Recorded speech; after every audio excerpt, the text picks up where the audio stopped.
benn bi mooy am pas-pas beneen bi mooy am yar waaw boo amee pas-pas rëcc nga boo amee yar rëcc nga waaw Maodo daan na dem ba ni ki am xam-xam mooy ki am yar parce que ki amul yar amul xam-xam te dëgg la waaw te dëgg la ndax kenn mënul am xam-xam ci ñàkk dal waaw li ci des nag mooy ronger xolu doomu aadama yu bare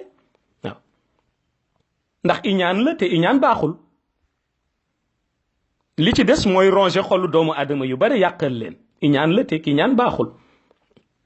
ki ñaan lu jar di moytu la lu jar di moyandiku la parce que baaxul looloo tax kilifa yi gu nekk war nga ko digal say njaboot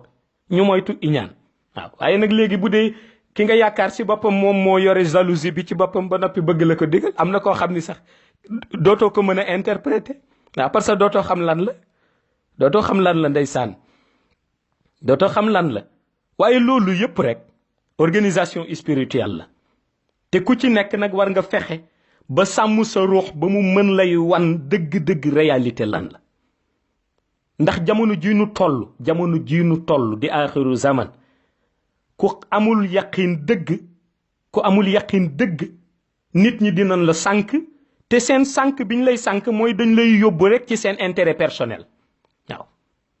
seen intérêt personnel lañ lay yóbbu moo tax yaqin rek la nit mën a dunde xam fa muy teg tànkam su dul loolu nit ñi daan la sànk ndax majorité bi waxatuñu ngir yàlla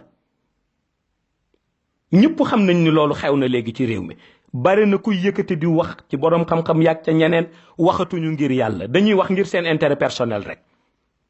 bu xuloo wax weddi boo gëstoo ba ci biir rek am na lu nekk ci wet ga waaw intérêt personnel rek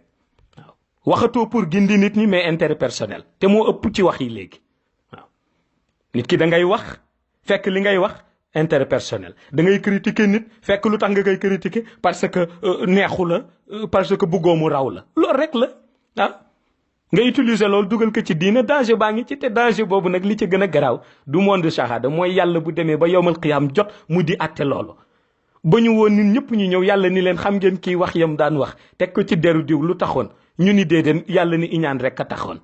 wan la nag ñu iñaan tey fi mu leen di yóbbu ndax seen jëf yu baax yëpp jeex na waaw xam nga loolu jaru ko moo tax loolu moo bare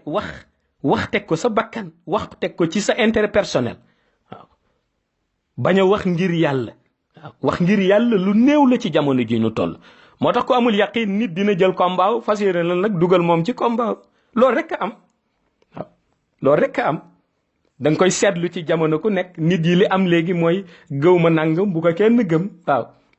yow kay li bokk mu baax ma ndeysaan waaraatekat ba wax nee na boo gëmul dara lu ci sa yoon ci keneen ku ko gëm ah waaye gëw ma lii nag bu ko kenn gëm ah wala bokk ma si lii bu si kenn bokk sonal sa bopp la parce que yàlla lu mu décidé jeex na looloo tax li fi nekk rek mooy fexe kenn ku nekk jéem a orienté waat sa bopp waaw te orientation kenn mënu ko am lu dul da nga am yaqin te yàlla ku mu bëgg rek lay def ci yow yaqin waaw yàlla ku mu bëgg rek lay dugal ci sa xol yaqin su boobaa di nga xam dëgg-dëgg sa yitte ak sa yéene yépp lan la waaw ku mu bëggul nag daf lay bàyyi nga passé sa temps yépp ci deru nit ñi ba sa dernier souffle ñëw bu sa dernier souffle ñëwee nag léegi yàlla laaj la comme yow sa àdduna yépp yaa ngi ko passé ci deru nit ñi léegi nag lan ngay préparer pour looy yóbbaale ca barzak ndax nar nga dugg sa bàmmeel yow dong yàgg fa ay ati at kenn du la fa fekk mu lëndëm kurus te préparé woo ko léegi nag comme yow sa temps yépp yaa ngi ko passé woon ci deru nit ñi di yàq seen der guddeeg bëccëg léegi nag lan nga préparé yow pour suuf mën la sàmmal sa der ba du ko lekk waaw problème baa nga foofu te ñi ngi ci aaxiru zaman moo tax faw ñu xoolaat suñu bopp lu am solo la faw ñu xoolaat suñu bopp faw ñu jéem a xoolaat suñuy orientation yi faw ñu xam dëgg-dëgg lan la waaye faw ñu jox cër yàlla mi nu bind te pour ñu jox cër yàlla mi ñu bind faw ñu jox cër yonent bi topp ay enseignement am te ñun tijaan yi pour ñu jox cër yonent bi faw ñu jox cër Mawlaay Cheikh Ahmad Tijani te pour ñu jox cër Mawlaay Cheikh Ahmad Tijani faw ñu jox cër ay nitam yi nga xam ni ñoom la samp teg leen fi waaw nitu tariqa bi yépp nag laa wax waaw ak kër gu ci mën te nit bokk ak kër gu ci nit mënta bokk benn buum la benn silsila la lu mu gudd gudd ci Mawlaay Cheikh Ahmad Tijani ci loxoom lay teere ki bokk Medina Baye noonu ki bokk kër Cheikh El Hadji Malick noonu ki bokk Thiénaba yi noonu ku bokk feneen noonu lu buum ba gudd gudd ci loxo kenn lay teere muy ci loxo Mawlaay Cheikh Ahmad Tijani moo tax faw ñu àndandoo xulafaawu tariqa bi yëpp ak mu xaddamu tariqa bi yëpp kenn ku ca nekk ñu jox la cër gu mot sëkk pour Mawlaay Cheikh Ahmad Tijani mën ñu dimbali ba salaatul fatih bi ñuy wérd mu mën nu ko garantil